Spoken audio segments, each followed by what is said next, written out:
The following podcast is a W2M Network original production. Visit W2Mnet.com for all of our other great podcasts, plus news, reviews, articles, and opinions from the worlds of wrestling, video games, football, and entertainment.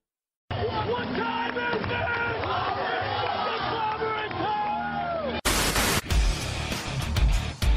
I started to question myself if I was watching Lucha Underground and I had accidentally flipped over to Cinemax. Not a whole lot of faces shown as far when it comes to Brenda, so yeah, you're spot on there, buddy. This is the house that AJ Styles built. Like Nakamura, he's just such a great star. It doesn't matter what you do with him, people are going to cheer for him. Did you feel the gloriousness? Did you feel it? Bobby Roode did his job. This is insane how great they are. Well, I think the authors of pain are young prodigies. That's how good we are, representing Bullet Club. This is what we do. Super Kid Pate! Japan! I'm going to change the way people look at this industry.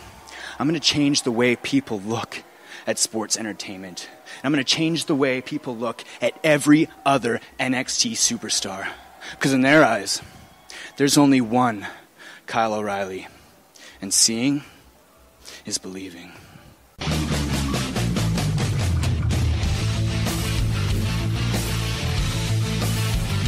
Ladies and gentlemen, wrestling to the max.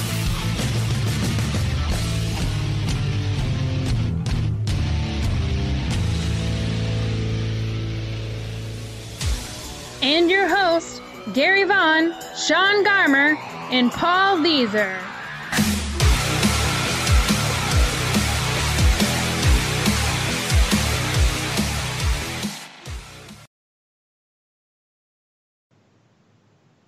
Ladies and gentlemen, welcome to Wrestling to the Max, episode 258, part 2. And of course, we are brought to you by W2Mnet.com. That's right, the place where you go find all your great wrestling needs, plus a lot more. Also, we're brought to you by 411mania.com. And to let you guys know, if you want to come find us anywhere on podcasts or wherever, when it comes to, maybe Apple Podcasts or I don't even know, Podcast Addict. Maybe you go to that place, you need to go ahead and subscribe right now to Wrestling to the Max. Or the W2M Network, whatever suits your fancy. If you love everything over the W2Mnet.com family, W2M Network is a perfect place to go because it gives you everything that we do under the sun, plus all the other great podcasts in our network. Also, just let you guys know, we're on YouTube as well. Search out Wrestling to the Max, and you'll right there get available in any time you want all of our shows. So, hey, another way of getting a hold of us and finding out all the great wrestling content that we try to provide to you week in and week out. Of course, I am your host, Gary Vaughan. Along with me is Mr. Sean Garmer. What's up, everybody? And still on vacation, Paul Leeser. So he will not be with us tonight, but I'm sure he is enjoying his beach time and hanging out and just relaxing, soaking up the rays, Sean. I'm a little bit jelly right now. Yeah, it's always nice to just go on vacation, forget about stuff, and yeah, I'm a little jealous too. Would be nice to be doing that, not going to work. You're telling me, man. Oh boy, would it be nice to have a week off? And I'm really looking forward to my vacation coming up. It can't come soon enough. If it could happen tomorrow, I would be in heaven. But it is what it is. But yeah, we're here, and I'm so glad that we're able to do this thing and get things, kicked off with some great quick hits this week. Of course, we got some big news when it comes to not only Paige, but another star that was going to join WWE that will no longer be joining. So we'll be talking about that, plus some other interesting stuff that is coming out of the world of wrestling that you guys are not going to want to miss. Also, we'll be talking about some Impact Wrestling. Yeah, that's right. They had a show this week that was kind of interesting. Also, we're going to be crowning a Superstar of the Week, so that's something else we'll be offering out tonight. One thing we won't be doing tonight is Lucha Underground, and, we kind of did the same thing when it came to the Tuesday show when we didn't do Ring of Honor, and it's because, Paul is usually one of the big features on Lucha Underground along with the Ring of Honor stuff, and so we're going to save it, and we'll be getting into that discussion next Thursday. So we're just going to give you a double dose of Lucha Underground next Thursday, so I'm really, really looking forward to that. That's going to be a lot of fun, and of course, me and Sean will probably have lots of stuff in Quick Hits to talk about to kind of fill that time anyway, so you're not really missing a whole lot. You'll be getting all that great content eventually.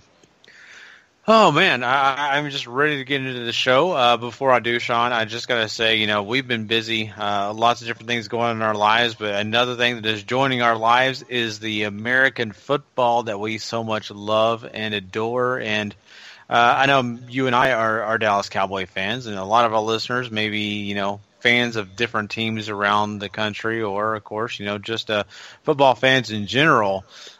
As happy as I was to see my Cowboys, come in and have a great, first game of the entire season, I'm just glad football's here in general.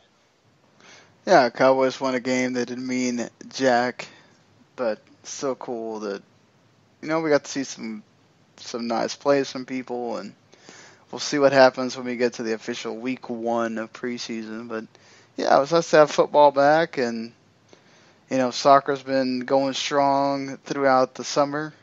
Of course, next summer is the time that everybody pays attention to soccer with the World Cup going on. But, now it's all about getting that World Cup qualifying finished and everything else. So it's just, between that and football, man, it's going to be, at least for me, so sports going on constantly, really. Yeah. Poor Sean's going to have watched like 3 different screens to keep up with everything. That's the nice thing. At least you can do that if you need to now. It's just hard to pay attention to all 3 at the same time. That's kind of what's been happening with the G1 is I'm sorry for not having G1 episodes while Paul's been gone. It's just basically, again, it's that whole having to work 40 hours compared to having to work like 20 to 25 is a big difference.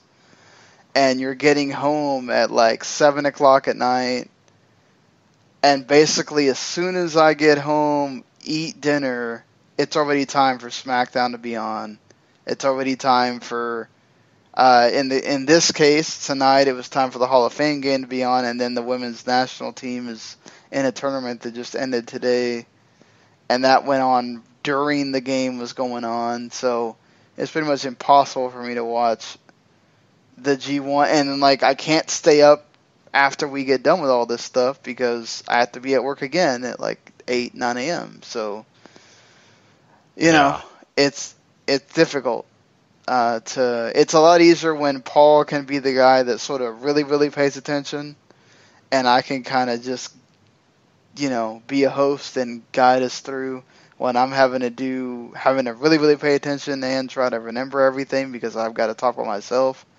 Mm-hmm. It's so much harder, and it's just, I'm not trying to cop out for doing that because Paul did a good job on the one he did by himself before he left. It's just, it's just hard, Gary, just to come home and go, okay, I'm going to spend 3 hours watching these 2 shows to do a recording, and then I also gotta, I have another guy that's not you waiting on me to do SmackDown on 205 Live who also can't stay up till 3 o'clock in the morning.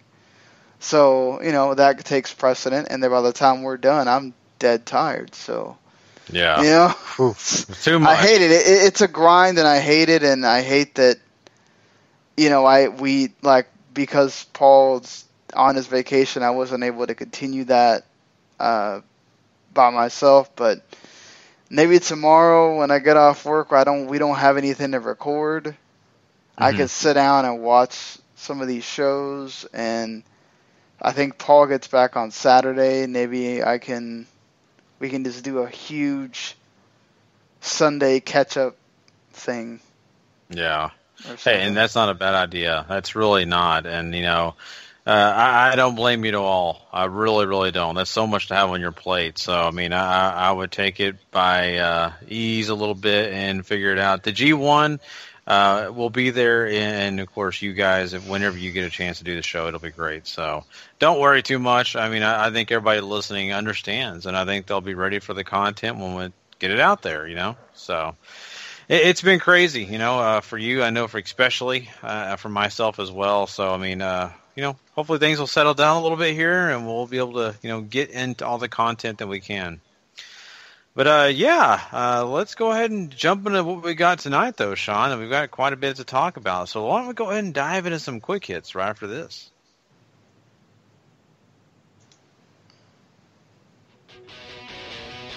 It's time for wrestling news. Quick hits. All right, take it away.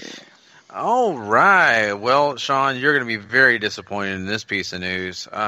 NXT, they no longer have Hoho Lun on their roster anymore. They've released him. Oh boy, let me tell you about how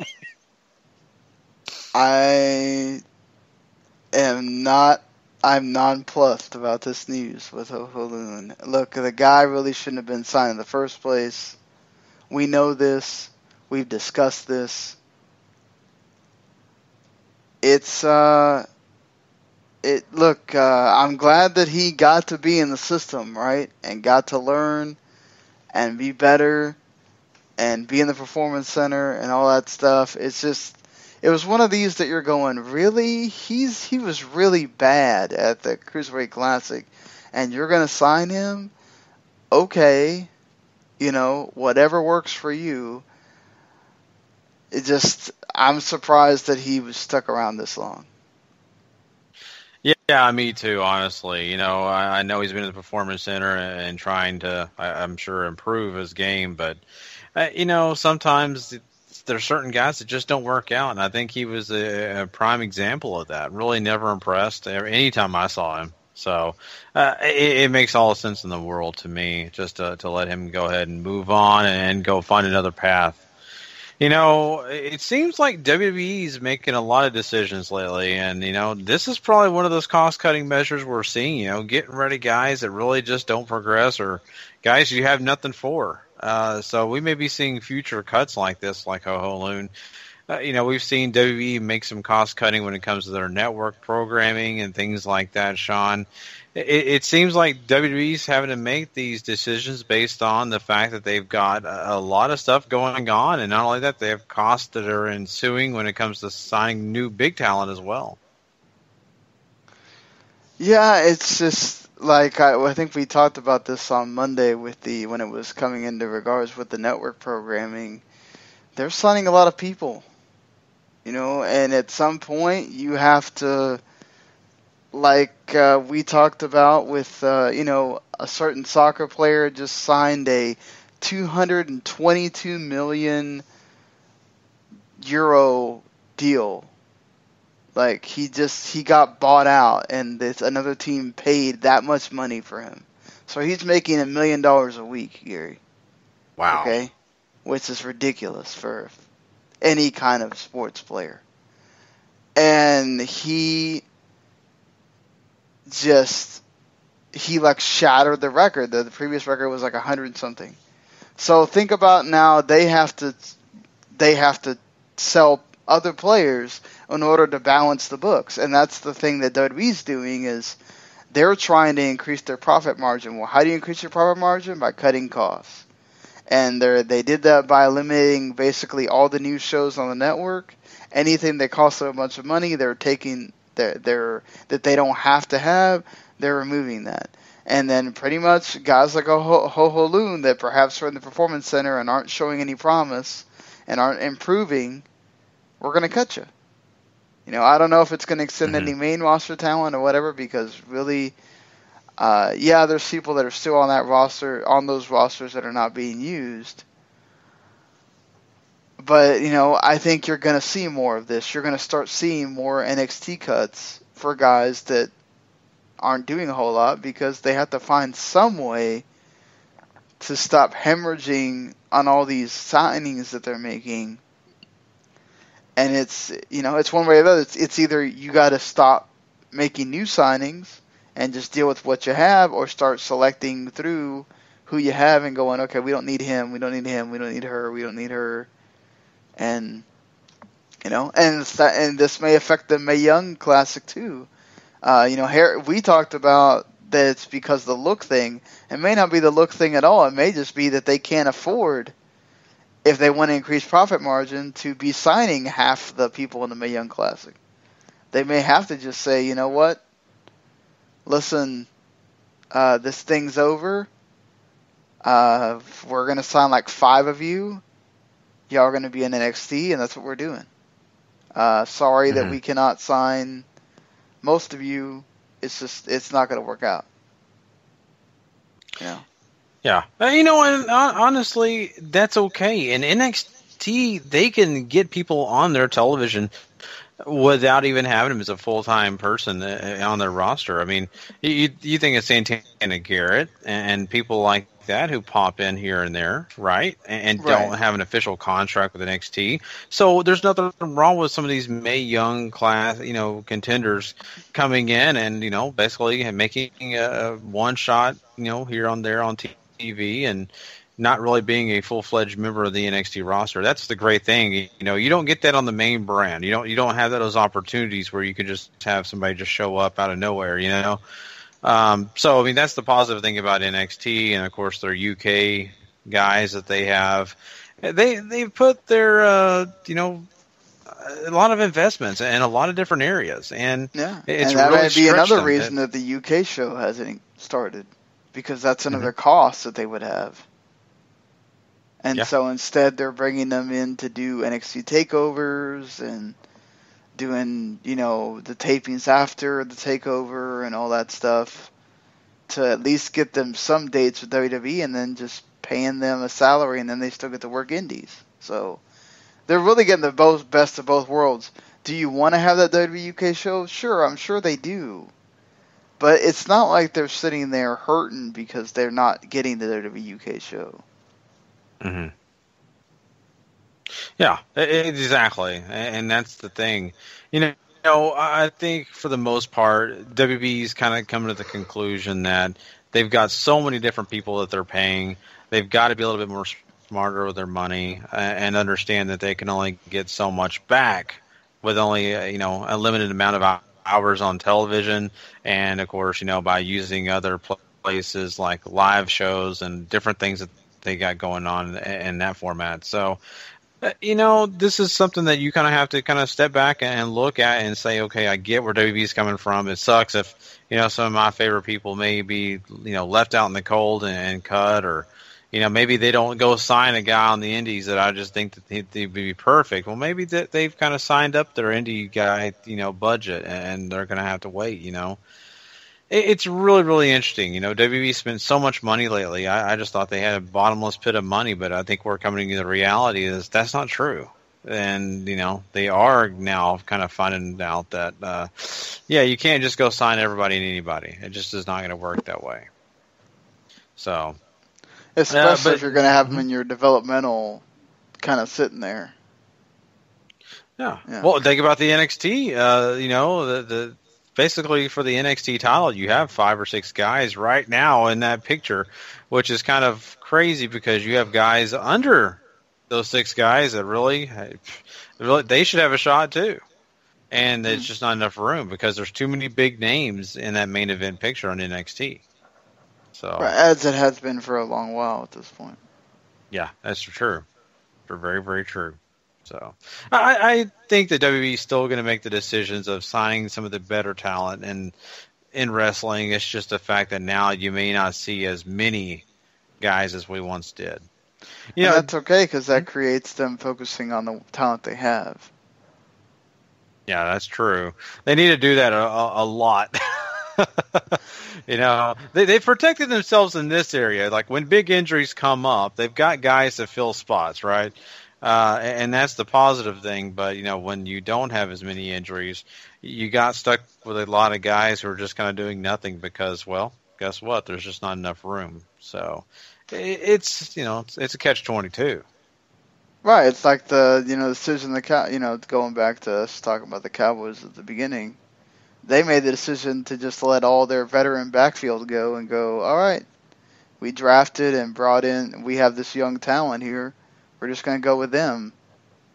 And so, perhaps this is how you really test the Strength and Performance Center is you go, all right, we're putting a cap on the signings.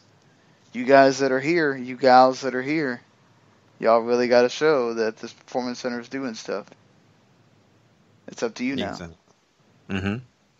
Yeah, they're going to want to see some rewards for all the investments that they put in. And, that they're trying to do it and they're trying to get it right. And, let's see if it, comes to fruition for them and see where they're at, So yeah. I'm very happy that WWE's done what they've done, right? I love the fact that we can get a chance to see a guy like Adam Cole. We've already saw guys come in, other guys that we really Kyle wanted to O'Reilly. see. Yeah, Kyle O'Reilly. Even guys like Aleister Black. Different people that have popped up off the indie circuit that were big names that we wanted to get in and get a chance to see in front of a NXT or WWE crowd, and it's happened. But now they may have to be a little bit smarter. So we'll find out, though. A big name that we wanted to see, Sean, is not coming over to WWE, and that is Io Shirai. WWE has decided to pull the contract they had offered Io Shirai, and that is simply because she injured her neck. And she is not going to be able to compete with WWE simply because she's deciding not to have surgery. That's just part of this equation, right, Sean? Yeah, they told her to rehab her neck. She did. And then WWE kind of got cold feet because the medical showed that the neck injury was kind of bad. And WWE kind of had already made the decision, probably a while back now, that they're not going to bring in people that have neck injuries or a long history of concussions before they even come into WWE, because guess what? They already come in with a limited shelf life. And if she hurts her neck bad enough, and you're falling on your neck a lot, in wrestling, there's, we saw John Cena take a bad fall on his neck. That could have been disastrous. And, it doesn't even take something like that. It could be something a lot more simpler and a lot more normal. And Io Shirai messes up her neck so much she has to have surgery and she's out for like 6 or 9 months. And then WWE spent all that money and she didn't really even get to do anything. So I can kind of understand this from a perspective of, we see this all the time in sports, right? Like, why are you going to go for the health risk when you don't have to? Why are you going to put all this money into a person that could go out in a couple of weeks, get injured, and then you're back at the same spot you were? So, I understand the WWE from a business perspective, from a company perspective, but you are losing a wonderful talent in Io Shirai. They could have, her and Kairi Hojo, Kairi Sane, could have had such great matches in NXT. Her and Asuka could have had great matches. It would have been awesome to see, but sometimes you don't always get what you want, right? And WWE had to make a business decision here, so Io Shirai decided, okay, look, I'm going to go back to Stardom, and I'm going to go kick ass in Stardom, and that's what she's been doing. Yeah, and if that's her decision, good for her, right? Let her make those, decisions about her own personal health risk and all. It's just a shame. It really is, and I think all of us were really hoping to see what she was going to do with WWE and see, her on this stage like that. But you got to let people make things, basically things happen the way they want to happen, because they'll never be happy unless they do. And maybe she didn't want to face surgery. Maybe she kind of looked at it as a negative for her personally for maybe a few reasons. I don't know those reasons. I'd rather have the surgery, but yeah, I fear sometimes with that kind of stuff too, to hear what you're going to, the doctors are going to say. Maybe they're going to say, oh, you're close to retirement or something like that because of your injury. So who knows why she doesn't want to, go have the surgery, but, Well, you don't want to be out of action for... And I'm sure there is a downside there, on a downside guarantee in Stardom, but it's probably not anything like a downside guarantee you get from WWE, that when you're injured, you get a certain amount of money, right? So think about it from her perspective of, okay, well, if I have a surgery, I'm out 6 to 9 months. If I just rehab this, I could be out for like a couple weeks to a month. Mm-hmm. And so, that's an issue, right? Like for her, she wants to keep working and keep doing all that, and money talks too. It does, and I get that totally. I just think the WWE, that the kind of money that they offer and probably what they could, offer in the future, to me, seems like it would be the better choice. But yes, that's also, me saying that. I'm not the one out there competing, She probably loves wrestling so much that it's not about where she's wrestling as long as she is wrestling. Yeah, but I think it's more about the health risk in general of her coming in with a neck injury, whether she had the surgery or not, right? Of just having it. And them saying, look, we don't want to deal with this right now. Like, you're coming in NXT, you have a neck injury. Okay, you got the surgery. You fall badly on that neck a couple of times, you could need surgery again, and you're out. And what if we're in this big program with you and Asuka, or you and Ember Moon, or whatever, and you get hurt in the middle of that program, And that's something you got to think about. And again, like if WWE's trying to cut costs and be more efficient and everything else, you got to do big time background checks on these people that you're hiring. And saying, okay, do we see any problems with concussions here? Do we see problems with back injuries, neck injuries, that all it takes is one wrong fall and we're at square one again? So, Yeah, I recently heard Nia Jax talk about, she had a car accident and, she basically broke her collarbone, and the doctor said, if you keep wrestling, well, guess what? That's going to break again. You're probably going to break it before you know it. So she had to get, some, a metal plate put in her collarbone to basically fix it and keep it together, even through wrestling. And those are the decisions these people have to make, right? They have to kind of go and find their own way, because you can get something done to protect yourself, and maybe it's not what you wanted to, but it's what you did for wrestling. And I think that's maybe what Io Shirai is looking at here too. Maybe she's not wanting to do it that way. She's wanting to have her body heal in a different way, and that's okay. Yeah. It's her prerogative, her choice. So right. We're talking about WWE bringing in talent. Well, they brought in plenty of talent over the past, few years now, and they brought in a lot of Ring of Honor talent. We're talking about Adam Cole just a minute ago. There's all these rumors he'll be here before you know it. We just saw Kyle O'Reilly debut. We saw Bobby Fish come in. Heck, Samoa Joe. He's already on the main roster. Austin Aries was a guy that came from Ring of Honor too. There's so many different guys that have popped on over from Ring of Honor and made WWE, and really have done a great job. And right now they've got a few Ring of Honor guys already, working in NXT, and we're about to see Donovan Dijak be another guy that'll debut, another Ring of Honor guy. Well, saying all that, there's really some thoughts going on that there could be a Ring of Honor group that will be put together on NXT television, which, could be interesting. I'm sure they won't call it the Ring of Honor group, but it'll be kind of funny to see them put together a group specifically, of guys coming from that promotion. What do you think about that, Sean? I think it's a neat idea, right? There's rumors that Sanity could be on the way up to the main roster as the people that are the ones attacking Fandango and Tyler Breeze's office.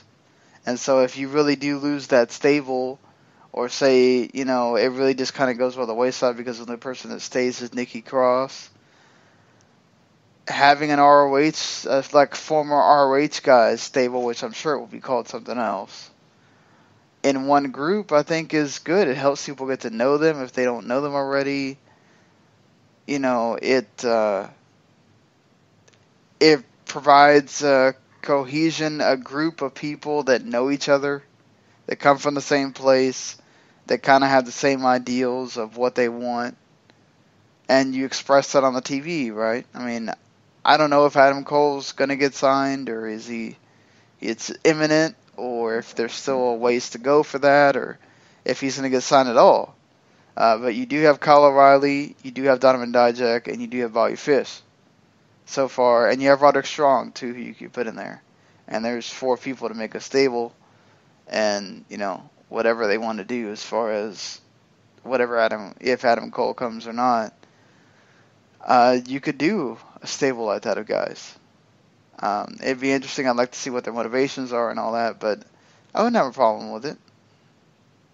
Yeah, I wouldn't either. And I've followed these guys for quite a while, so it would be kind of fun, nostalgic to see them all together. I just wonder how they're going to do that, right? Are they going to say, hey, here is the honor of ring, guys? I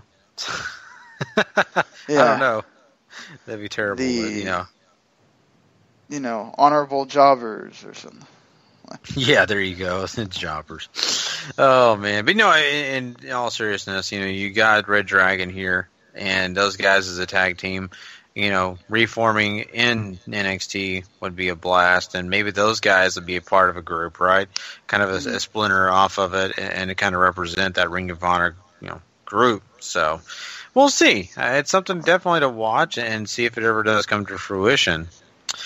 Sean, there'll be something I think you may be having some interest in. FITE TV announced that they'll be airing all Japan shows, and that'll be for $4.99 if you want that kind of content.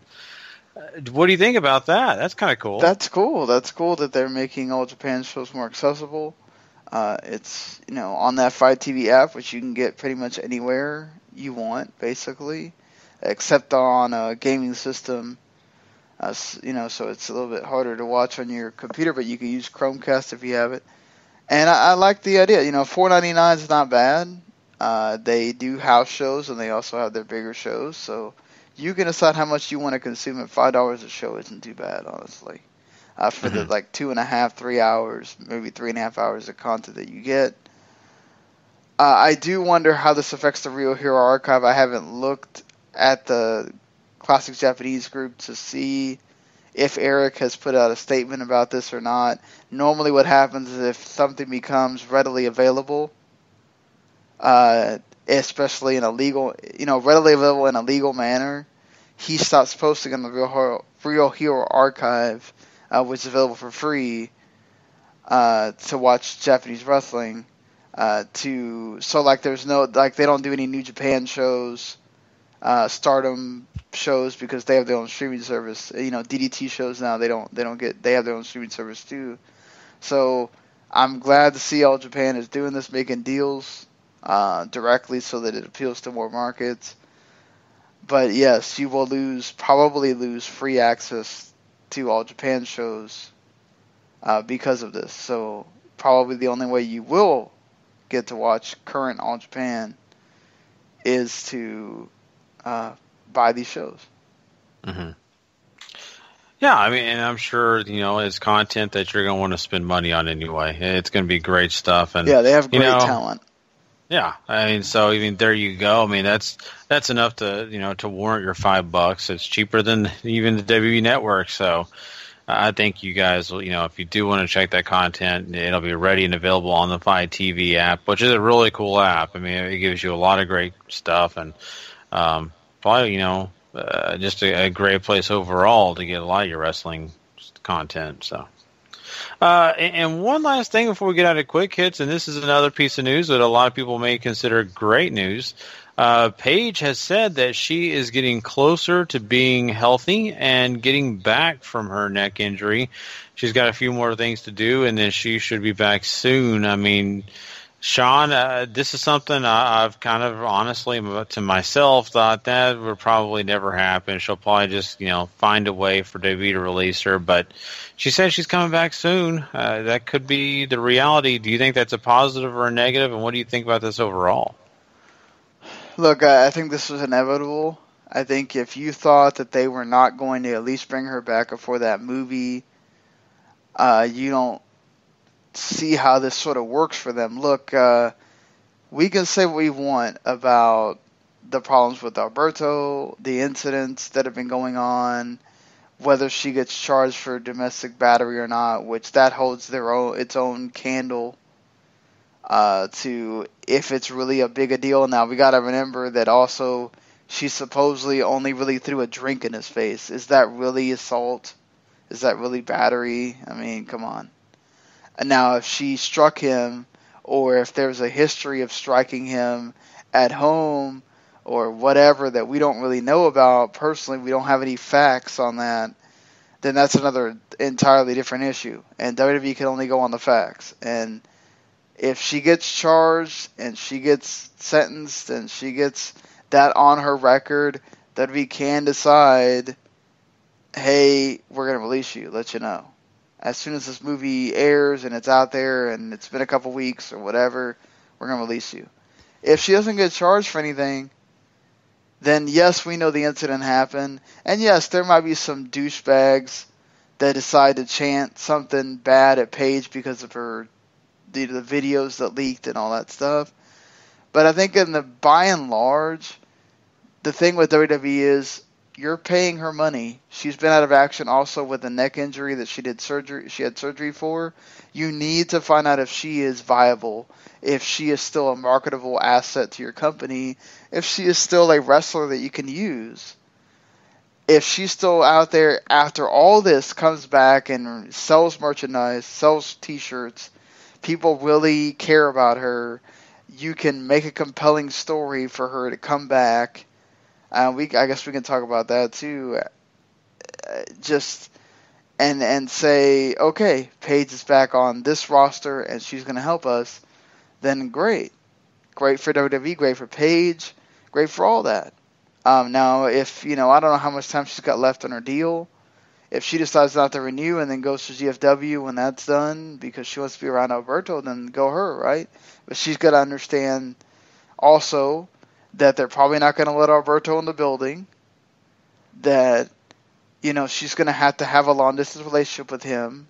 Is that okay? You're not going to be able to be at every event that he's at. You're no longer going to be able to just show up on Impact TV because you're now, again, on Raw, on SmackDown, on the pay-per-views, whatever. You just, she has to be conscious of that and understand that what's more important to you, your relationship with Alberto or having a job. And look, again, this is Paige. She'll either get picked up by GFW really fast, or she could do whatever she wants on the indies. Go back to Shimmer, do Shine, go to Stardom, do stuff in the UK with Progress. She can do whatever. She is Paige. She has a name. She's going to get attention if she decides to just leave WWE altogether. I think for WWE, from a business aspect, because again, you're cutting costs, right? You need to see if she gives you anything as far as marketability, bringing people to the building, selling merchandise, anything that tells you, okay, Navy, we don't need it. Navy, we don't need to make her a big part of the show. We can kind of have her do backstage stuff and whatever. But I feel like they have to do this.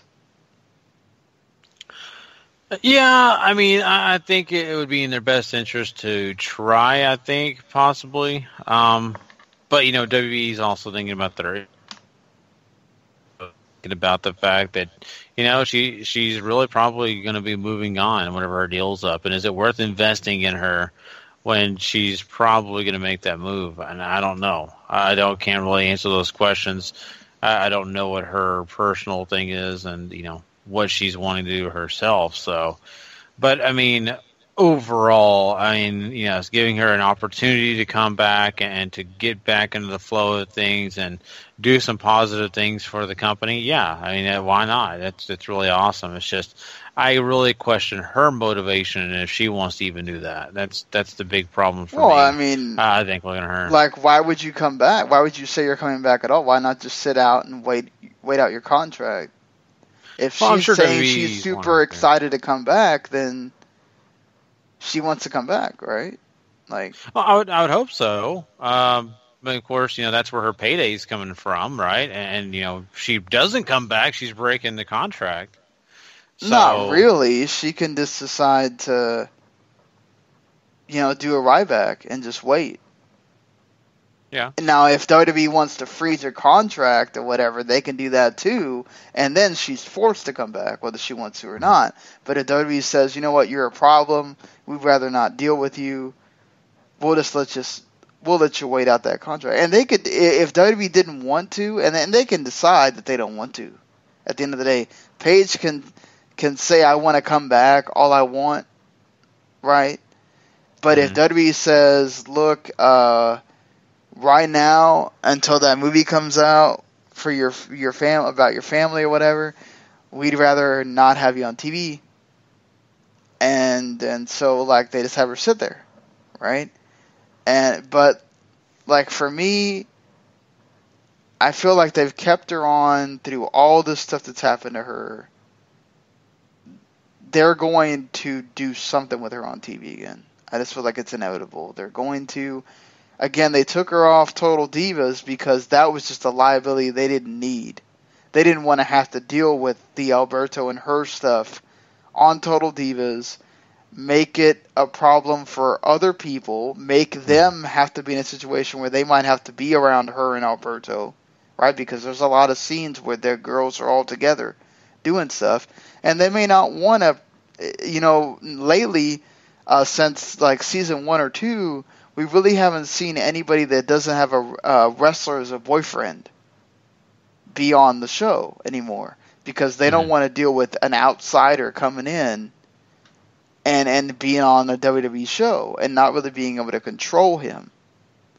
And so, like, that's an issue too. Like, they don't want to have to deal with that. So, there's a lot of variables here, but looking at it from a wrestling standpoint, let's say she does come back.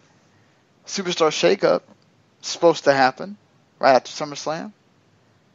Could she be one of the people that you surprise everyone with and go, oh, Paige is back, Superstar Shakeup? What brand do you think needs her more? I think SmackDown would be a great place for Paige. I really do. I mean, not that Raw couldn't use her as well, but I mean, I think that her being on the SmackDown Live roster would really do them some good and really build that roster immediately. Well, who do you send back in return then? Because Nikki Bella's about to come back. You're going to add an extra person to SmackDown, but you got to remember that, you're taking her away from Raw, even though she hasn't been on there. Who would you send back? You know what? I mean, to be fair, I mean, there's several different stars here on that, but I think the one person that I would probably send is maybe either Becky Lynch or Charlotte to Raw to let them have, somebody. And maybe Becky Lynch would be my personal choice. Yeah, it feels like Charlotte just got there. To switch her over again would feel weird. Mm-hmm. But, that's kind of what the shakeup is about, is if they feel that she's a better person for Raw, then that's what they're going to do. But, yeah, I mean, I could see it. Let's say Becky Lynch maybe turns heel and goes to Raw. Like, that's a good sort of refresh for her and the character. She's been Miss SmackDown, really, since she was the first pick taken for the women on SmackDown and all that stuff. Mm-hmm. It'd be weird to see her go, but I feel like, yeah, you're right about. I mean, Naomi's been champion there. I don't think they want to send her. Lana. They're not going to send Tamina. You already have Nia Jax over there, unless they're going to team up Tamina and Nia or something. Yeah. Like, Lana seems to kind of be getting her footing on SmackDown. I guess you could always send Natty if you really wanted to, just to have her switch sides, and you don't lose Becky Lynch, and you can kind of level out the star power there. But yeah, if you want to say somebody that's really going to pay dividends, yeah, Becky Lynch wouldn't be bad, honestly. Yeah. The case I would make for her on Raw is that, like, again, Nikki Bella's coming.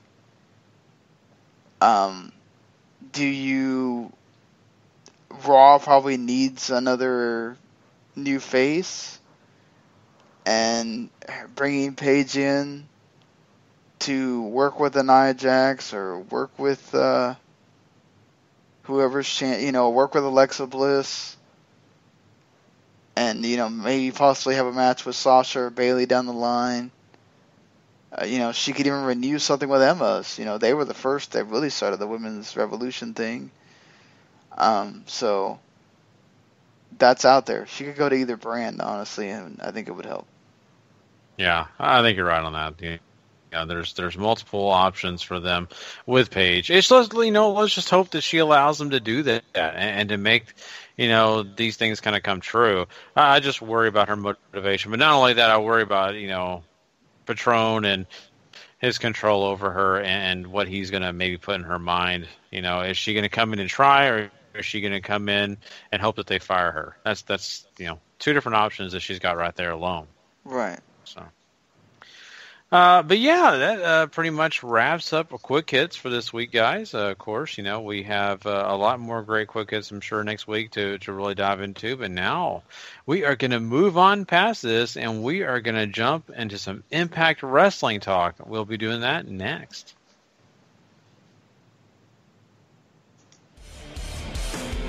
TNA Impact Wrestling.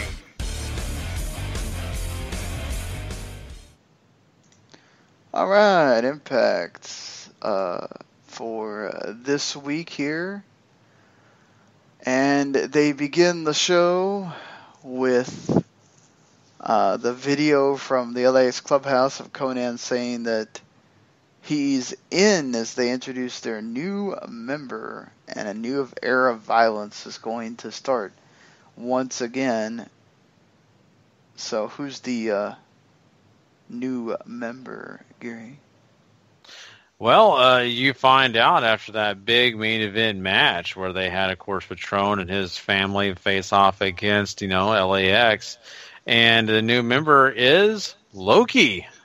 Yeah, on the back of his jacket, had that nice LAX logo sitting there, and so that's another big star to join LAX. It looks like they're getting even more firepower, and of course, probably going to cause Patron even more problems. Yeah, I thought this match was solid. Just kind of between the ref bump and then Loki coming in and doing all that, it kind of took away from the match a little bit. You could have ended the match and have Loki show up afterwards to beat up the Alberto family. Mm-hmm. Yeah, I do like Loki being in the group, though. I think Loki adds, first of all, he adds an X Division talent. I mean, you kind of have that also in Homicide. He can be X Division talent as well. But Loki's a proven guy in that division. And so, what he brings. Getting to say that he's now LAX. You already have a kind of the tag team scene done there with who you have.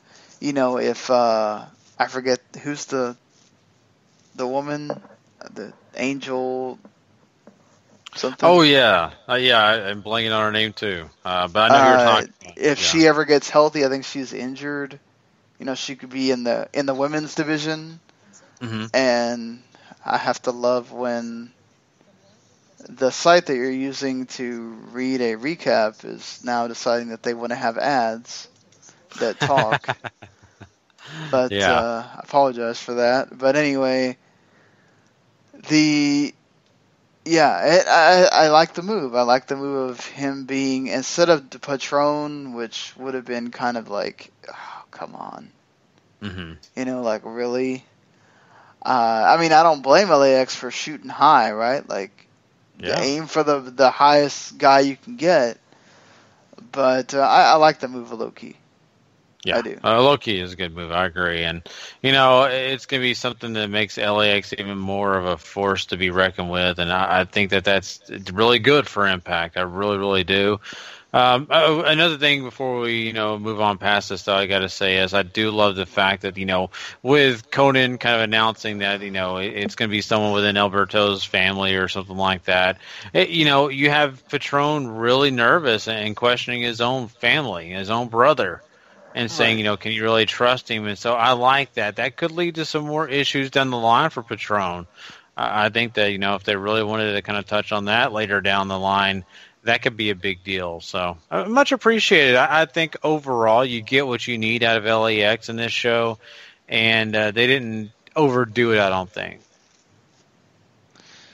Yeah, I agree with that. I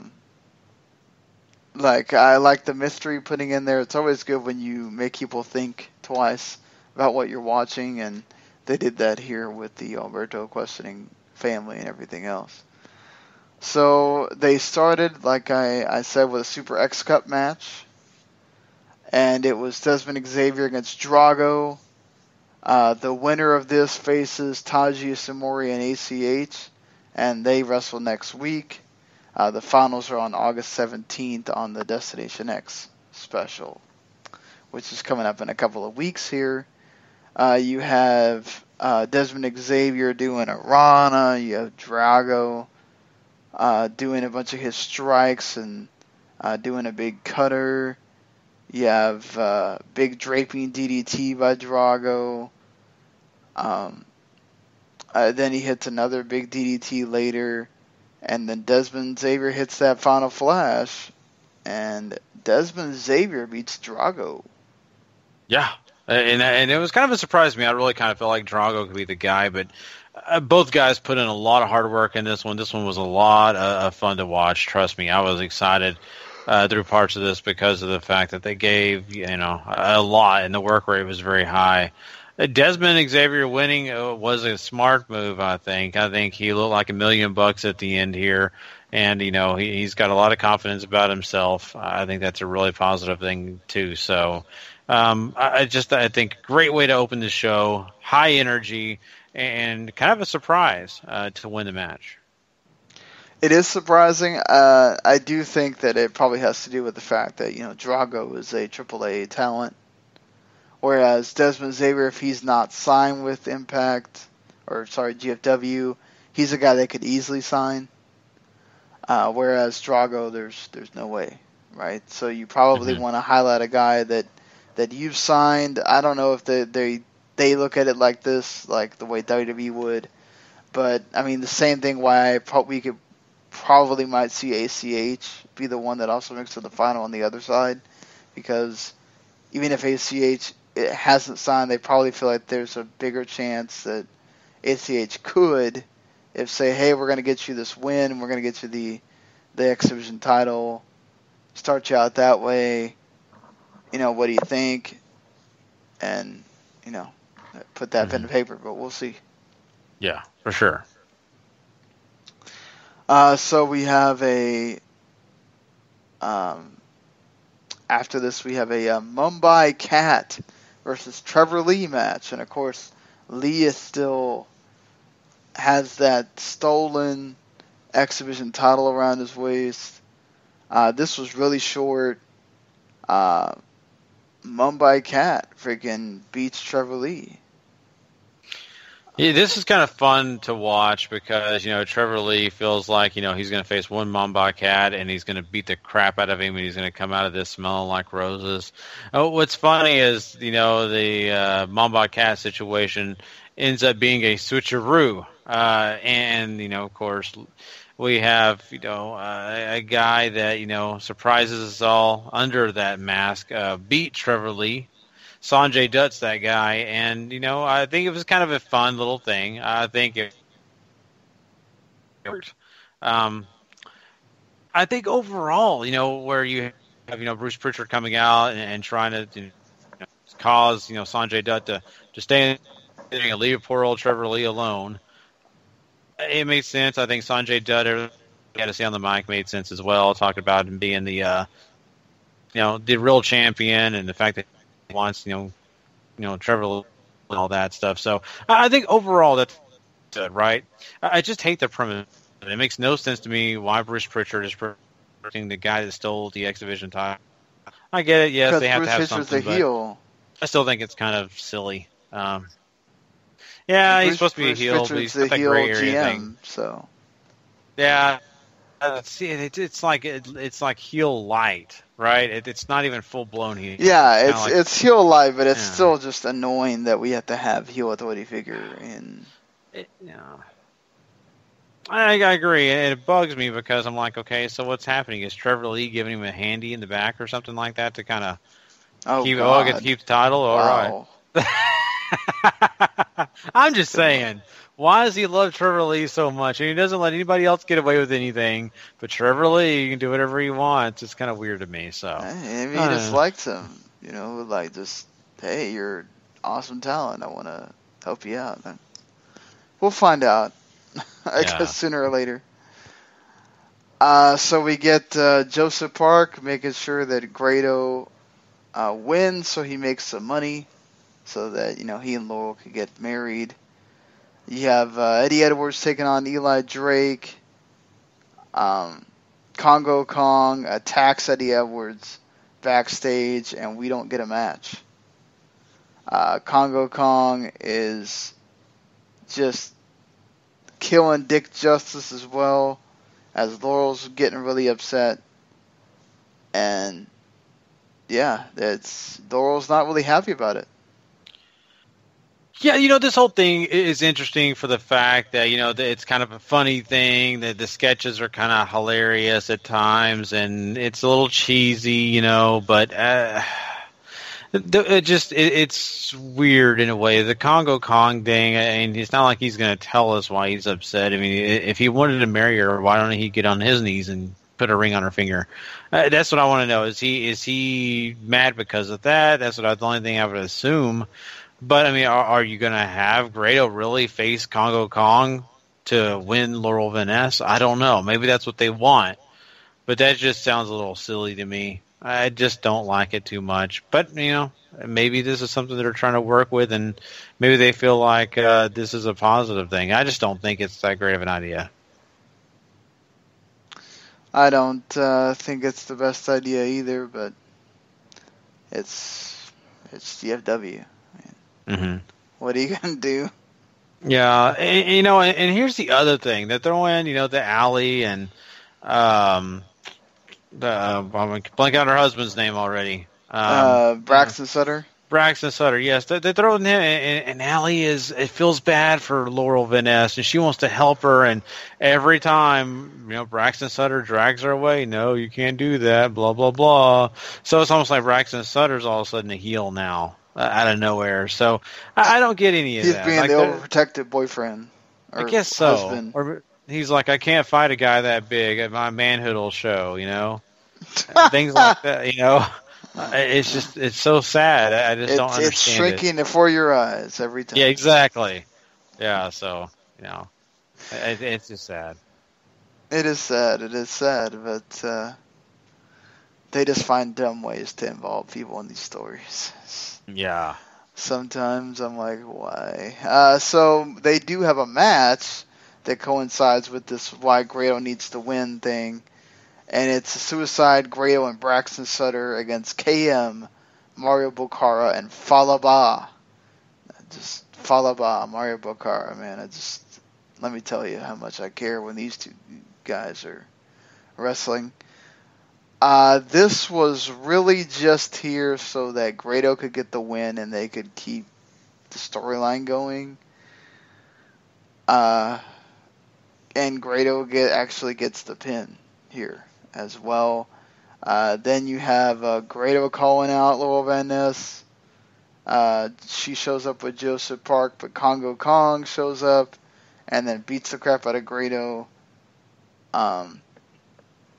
Then you have Braxton Sutter taking Allie away, as Gary mentioned already. And yeah, oh boy. Yeah, this is just the repeating. And I mentioned it earlier, and it happens again in this show. Braxton Sutter dragging Allie away, Congo Kong doing his thing, taking people out, and of course, that means that we got to have Grado scoot out as well, too. And, I understand that, you got these kind of things because you got to have someone to kind be the foe against Gray for Vanessa and all that kind of stuff. And this works to an extent. I don't know. I'm not a huge fan of it. It's just not entertaining to the point where I just love it or want to even talk like about the it. Grado and Laurel Van Ness like stuff, like those two interacting. Just the other things around it, I don't care about. Like, I think it helps Grado's character. He's funny. Like, it's kind of cute. It's kind of like the nerdy guy is getting the girl, but she has problems. But there's this douchebag in the way. They won't let her be with him and whatever. And eventually it's probably going to lead to him finally, I guess, just bucking up to Congo Kong and beating him up or winning or whatever. And she winds up with him or something. And that's fine. It's like the two kind of awkward people getting to be together eventually. Like, that has a kind of neat story to it. I don't care about any of the other characters around this. The best part about it is the fact that those two alone have such funny sketches. I mean, Finesse and Grado both are kind of, goofy characters just by themselves, right? I mean, so that's what's so great about this. I want eventually for them just to have that wedding, get married. And I think it'd be funny if they kind of made a little deal where they were supposed to have a baby right together. That'd be even funnier. I think what would be even better is if like they had a little baby that they showed and it was Jeremy Borash's head on the baby. Oh God. So, oh Lord. I think that'd be great. Either that little Josh Matthews, one of the two. Oh, Josh Matthews would be awful. Like who wants those genes? Oh man. Like Navy JB, you'll get some great announcer talent, but Josh Matthews, oh Lord.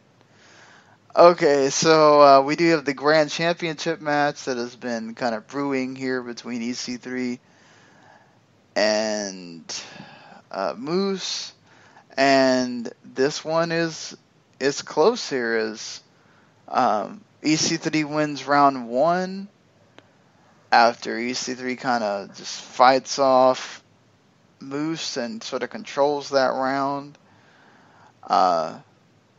EC3, hits a big exploder at one point in the second round. You have Moose hitting a drop kick and hitting that game changer, and Moose wins 29-28 on round 2. Then in round 3, you get EC3 going to the floor. EC3 crotching Moose. EC3 hitting the 1%er. Hits the running knee thing. He hits that. EC3 basically just kind of took over in that round 3 and had most of the offense, but some issues here for both guys in the scoring makes it a split decision, which gives the belt to EC3. A 10-10 tie from Dutch Mantel, a 10-10 tie from Scott D'Amore, and a 10-8 for EC3 by Bruce Pritchard, since Bruce Pritchard gave EC3 the 10, you now officially have a new grand champion. And the only thing I like about this is EC3 has the charisma and all that to make this sort of title matter now. Unlike with Moose, it's just I still can't stand this title. And I do like him later showing up and him saying, him doing that, he wants to celebrate with the title and he wants to get on the party bus. See, that's where Paul's been the whole time. Paul didn't tell us he was going on the bus with EC3. Yeah. And then, it is his close personal friend, so. But he loves the championship and he wants to give it a kiss, and it's just so goofy and silly that you had to laugh. But yeah. That little segment there with EC3 was a lot better than the stupid match. I cannot stand this Grand Championship. I don't like the way they do the matches. I don't have any interest in it. Zero. So hopefully they'll, evolve it and do something else, but it's just a shame. It doesn't work. The But, that Grand Championship hopefully will eventually evolve and do something else. But until then, we get stuck with it. Hey, and at least while EC3 is the champion, maybe we'll see less of it. Yeah, let's hope so. Because EC3 is awesome. And, let's hope that things continue on for this man. But that's it. That's your Impact Wrestling, GFW Impact Wrestling for the week. Yeah, so, once again, in a show that had some highlights, but, there were a few points where you're just like, oh, boy. So, all right, guys, well, we are going to move on and do one last thing tonight, and that is crown a Superstar of the Week. That's right, we'll be right back with that.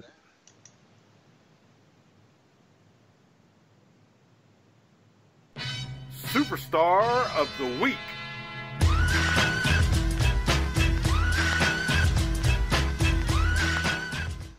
Sorry, there was a little delay with it wanting to play.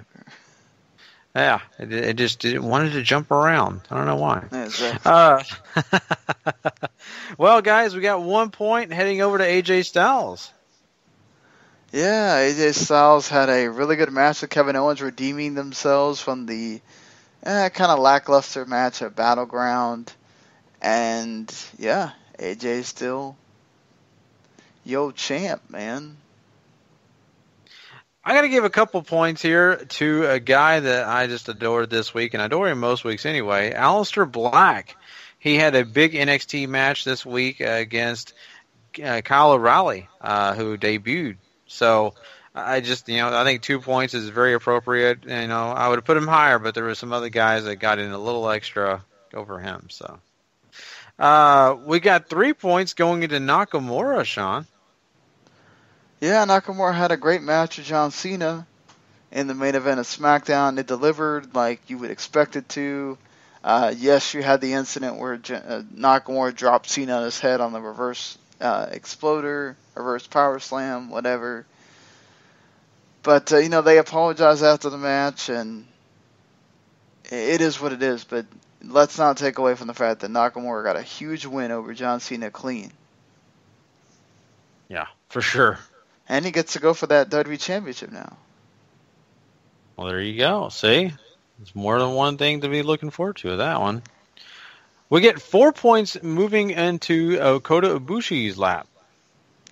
Yeah, Kota Ibushi had a great match with Hiroshi Tanahashi on night 11, I think it was.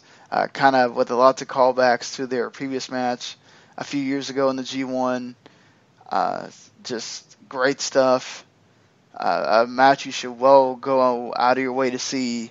And he also had a good match against Fale as well earlier in the tournament. During this week of the tournament, yeah. Okay. And, that means, Sean, we got one more guy on the list, and he is our Superstar of the Week. Getting 5 points, it is Ishii. Yeah, Mr. Tomohiro Ishii, Mr. Super Consistent, Mr. I Breathe Out 4 stars, made of cement, whatever you want to say about Ishii. He has been wonderful in the tournament as always. He had a great match with Tetsuya Naito. And then most recently had a great match with Yuji Nagata as well. And just, this man has been awesome. And Nagata has been awesome as well, bringing it. And his matches, that combined for a terrific match here from the two guys. But Ishii takes the points for having 2 great matches in 1 week. There you go, guys. Well, Ishii, congratulations. You are the Superstar of the Week. And, guys, this was a lot of fun. We've had a lot of great stuff on this show tonight. I just want to say, of course, we're excited about having Paul coming back. I know he had a week off from this, and, of course, he'll be probably surprised by our picks for Superstar of the Week. I'm really kind of curious if he was going to say, hey, I would have added this one or I would have taken this one away. That's what's fun sometimes when you don't have the other people involved in this discussion. Sometimes you just don't know, but that's the fun of it. But yeah, I mean, we had a lot of fun tonight. We definitely, of course, look forward to catching you guys next week on our episodes 159, part 1 and part 2 next week, along with all our other great review shows. And how do you get those if you don't know? Well, guess what? Just go to W2Mnet.com. You'll find them there. Or maybe you just want to go ahead and find us wherever you get your podcast, maybe Apple Podcasts. Go rate, subscribe, and review. And make sure you give us those 5 stars at Wrestling to the Max. And if you want everything over there at the W2Mnet.com family, W2M Network. And also, YouTube, make sure you go subscribe there also. You get all your great content however you guys want. We definitely want to provide all of it to you guys. We're find every way possible to get that information out to you guys and all the content that you can handle. Well, I am Gary Vaughan, and he is Sean Garmer. And Sean, we are done tonight, so I guess we will bid everyone a fair adieu. Later, everybody.